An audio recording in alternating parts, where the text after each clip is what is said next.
Starting your book the right way, especially my nonfiction authors. Starting your book the right way. May 1990 was a very challenging month for me. I remember sitting at my brother's high school graduation with mixed emotions. I was sad, I was happy, I wanted to cry, I wanted to clap, I wanted to scream.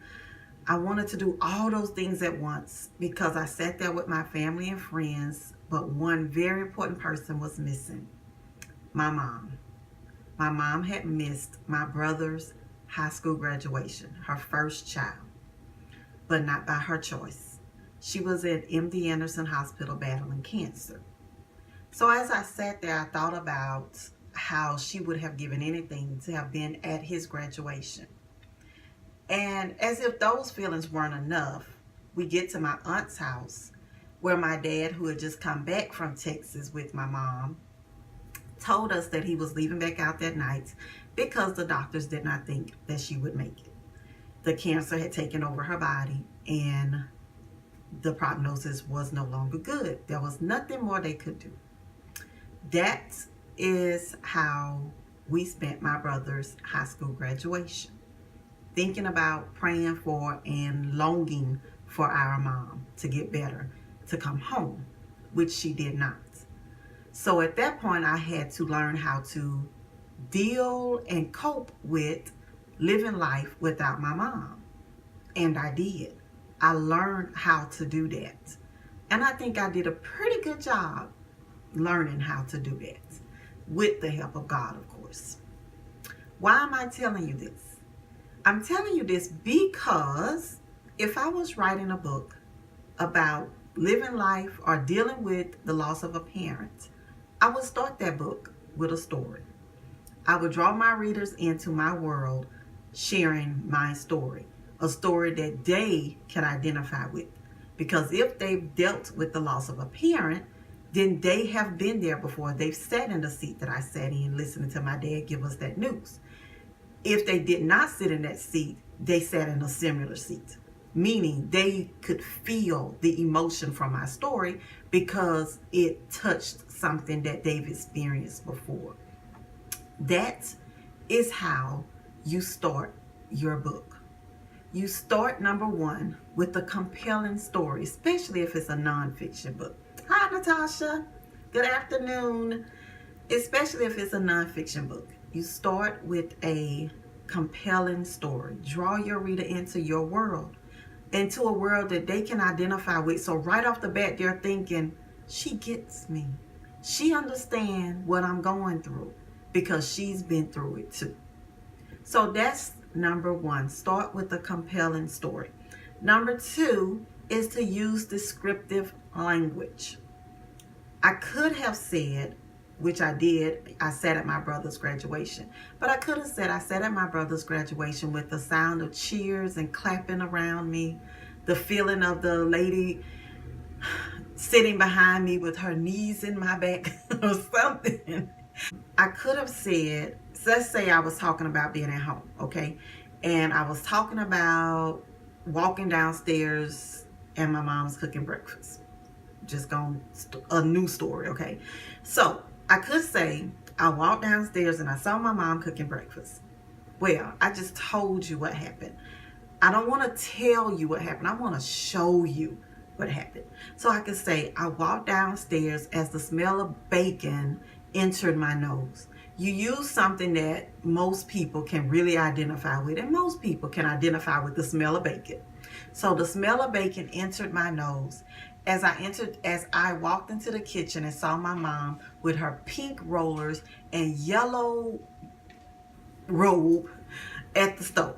Okay, so I just described the scene. I first brought you in by the smell of bacon. Then I talked about her rollers. You can see the pink rollers. You can see the yellow robe. You can see her standing at the stove. She may have her hand on her hip, stirring with the other hand. And I would say all of that to give you a visual of what I'm seeing as the writer. That's what you want your readers to do. Be able to see what you're seeing as the writer.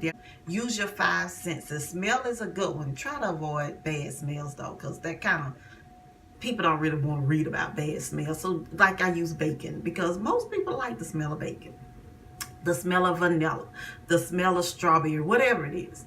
But make it, so that they can smell it themselves as they're reading. So number one, you start with a compelling story. Number two, you draw them in by being vivid with your story as you tell. The third thing is to know your audience. Who is this story for? If I'm writing a story for young adults, then I will use the language of young adults. I'll use examples that would really relate to young adults. If I'm writing a story just for females, then I will use things that females will relate to.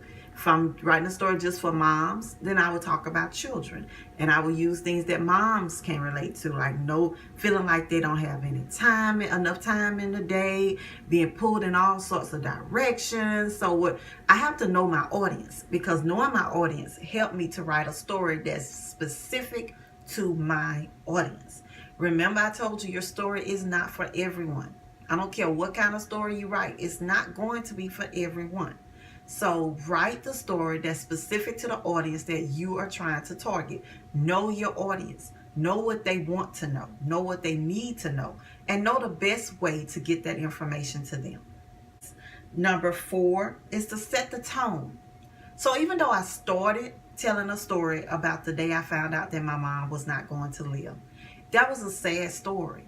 But I ended it telling how I learned how to cope with that, and I learned how to live with the loss of my mom. So so now my reader knows that the rest of my book is going to be about how I overcame that loss and how I was able to continue on with that loss. So even though I started sad, at the end they know, okay, this is going to be a book about victory. This is going to be a book about overcoming, and that's what they need. So they need to know you can identify with them by sharing your story. And then they need to know how you made it through. And that's when you go into giving your tips of how you made it through. And number 5, this is for nonfiction and fiction writers.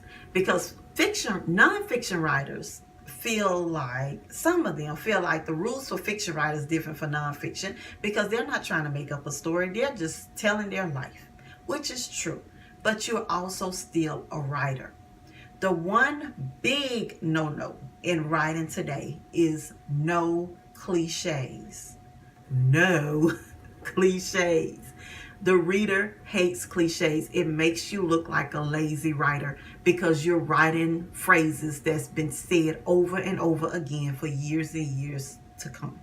So what you do in the beginning when you're writing your book, when you're working on your manuscript, put the cliche in. Bold the cliche. Then after you go back and you start doing your edits, that's when you figure out how to make that cliche yours. What can you change about that cliche to make it yours and also make it mean the same? That shows that you're a creative writer. You're not just copying phrases from other people. You're creating your own phrases. And what I like to do, I like to challenge myself, and I like to think of phrases that people may say that may become a cliche itself one day that I created. So challenge yourself. Write down a list of cliches and make them your own.